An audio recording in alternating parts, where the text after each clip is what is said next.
What's up everybody, JabhiM here, fighting game player for Goliath Gaming, and I got this question last week, and I said I'd do a video about it. Guys really wanted to find out what does it mean to play the matchup, So I've done a video before talking about bad matchups, and I touched on playing the matchup a bit, but never really dived deep into it, So without further ado, it's going to be a 5-minute video. Short and sweet, So first off, matchups vary and they work in different ways, certain advantages, some characters have certain advantages over other characters, and some characters have a disadvantage versus certain characters. Now I'm gonna give Karine Mika as an example. Mika players don't want to see Karine, because Karine has so many options to deal with Mika, and Mika doesn't have that much of the neutral game, and so that matchup becomes horrible. What makes it worse is that she doesn't really have a cross up to really make Karine fear her jump-ins, if she tries to go for a cross up, Karine's lovely work speed can go under. She tries to do the body splash, and the Karine player is saying, you know what, I don't even want to see you jump, I'm just gonna air to air, because Karine's got the air to air, which also knocks down. If she does the charge drop kick, Karine can just down fierce into a crush counter. If she fakes it up, the stand fierce you can reach, so there's a lot of things that Karine can do in that matchup that makes it kind of hard for Mika to really punish, and the fact that she doesn't even have her EX reversal means she has to really take the pressure that Karine's gonna give her, But that was just a small example. What I really want to touch on is Ken vs Sagat. Now, if you're playing the matchup, you're not going to be touching V-Trigger 1.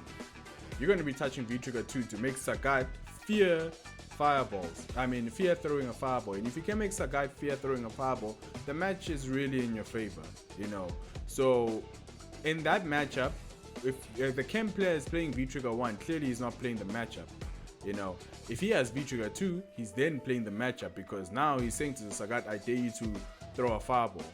He throws a fireball, the V-Trigger 2 can suck him in, goes for a lovely 30% damage, Oki, and he gets it twice around. So that really is in Kane's favor, That's just the one example. And if you're playing against Karine, then there's not really a reason to play V-Trigger 2, V-Trigger 1 will probably be your best bet, But V-Trigger 2, it's generally for characters that have fireball. So if you're playing against a Gal, if you're a Kane main and you're playing against Gal, V-Trigger 2 is definitely the way to go about it, And if you're a Gal player and you playing against Karine, that matchup in general is tough for Gal, And why is it tough for Gal? It's because Karine's got answers for his sonic booms. The shoulder at the last frame is projectile invincible. Tap V skill from a certain range, Gal can't punish, and it hits the boom and can hit Gal as well, which you can dash up, probably be +1 after the dash. So it's really tough for Gal, not to mention the command grab, the command dash, EX command dash by Karine, it's generally the go-to that Karine players are going to be doing, but overall Gal can't even win the neutral, so what's his best option is for him to look at the general gameplay of how Karine players like to approach certain matches, So in that match, as a Gal player, you're going to be using a lot of upside down kick. You're going to be using a lot of upside down kick. You're going to be using a lot of so bad kick. Why? It's because the upside down kick goes above Karine's lows. When she has V-Trigger, she's going to be looking for the sweep into V-Trigger.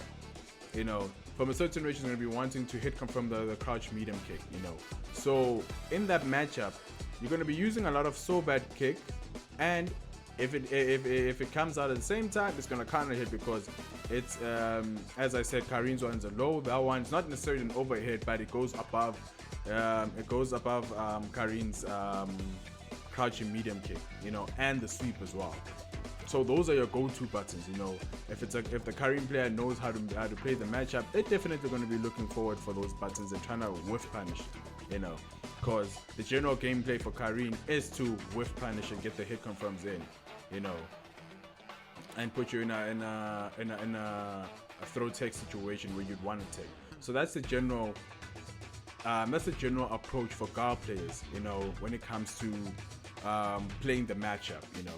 And then since I'm a Karim main, I know her bad matchup. So if I'm going against Poison, and now that matchup becomes a bit tough for Karim because she can't command dash through the whip, you know.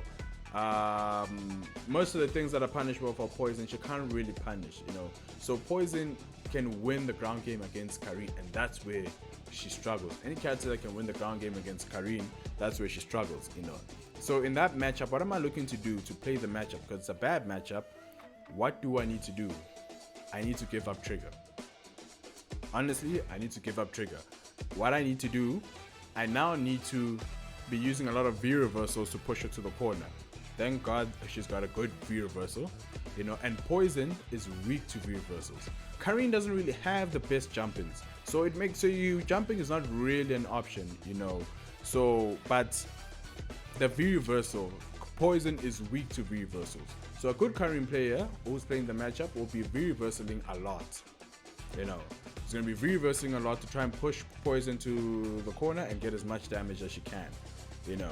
Because once she can get Poison into the corner, that's where Karim will win the matchup, you know. So that's the overall view on playing the matchup, understanding what you need to do in this matchup, you know. So if you're a Shoto playing against a Mina, chances are you're going to lose the matchup. It's not going to be easy for you to jump, which is going to be like your best options. It's not going to be easy you can't throw fireballs, so you'll just throw it back, you know. So which Shotos will probably have an okay time, you know. And I would say Akuma, because in that matchup to play it, you don't use the medium fireball or the light fireball. You'll be using a lot of the heavy fireballs because Minat is reflecting. Some fireballs can't go on forever, you know. That is Akuma's heavy, you know. It has a short range, you know, which is good for poking, you know, and that's what you're going to be doing a lot, you know. You're going to be testing the Minat players' reactions with the fireballs, you know. And she doesn't have good jumping, so if she jumps, you probably can DP it in time. That's your best bet in approaching the matchup, you know. But you're going to be doing fireballs from up close, those heavy fireballs from up close, because even if she reflects, it's not going to come back and hit you, you know. That's what I mean by playing the matchup, understanding what to do. You know, if you're a G player playing against Karim, you definitely going to be using buttons that, you know, literally have no hurt box. You know, you'll be using a lot of a roundhouse, you know, which to punish that, you probably need to do sweep from a certain range, but still it's not easy. You're going to be doing a lot of that where it's not easy for Karim to punish. You know, you're going to be using a lot of those things, you know. So that's the general overall thing of how a bad matchup looks. What are the advantages of certain matchups, you know? So moving on to the certain advantages of certain matchups, I want to talk about Ed and Karim, you know. So Karim wins the neutral, no doubt. There is no two ways about it, you know. The flicker into a backdash, she can't really punish from certain ranges, you know, and her 3-frame is quite short, you know, so she can't really punish from that range. But the neutral, Karim's going to be winning a lot, you know, and the fact that her medium punch is a 5-frame and it's got a nice recovery. If I, as a Karim main, get the Ed player in a knockdown situation, I'm gonna be meeting with that 5-frame button, because if he wakes up DP, my character will block in time, you know. So I'm gonna be mixing that up with a throw as well, you know. From V trigger 2, not much Karim can do about that, you know. But if I were to be playing Poison, I mean Colleen, Nash, you know, and the Ed player does the V trigger 2 setup, you know, I can V reversal and punish at the back. So that's what I'm saying. Certain characters have a certain advantage in the matchup, you know, and understanding that leads to playing the matchup, you know. But anyway, guys, tell me if that's what you if that makes a lot of sense. Tell me if you have any more questions. leave it in the comments down below. And hey, if you can spark on a full discussion about it, why not? I don't mind making another video about it, you know.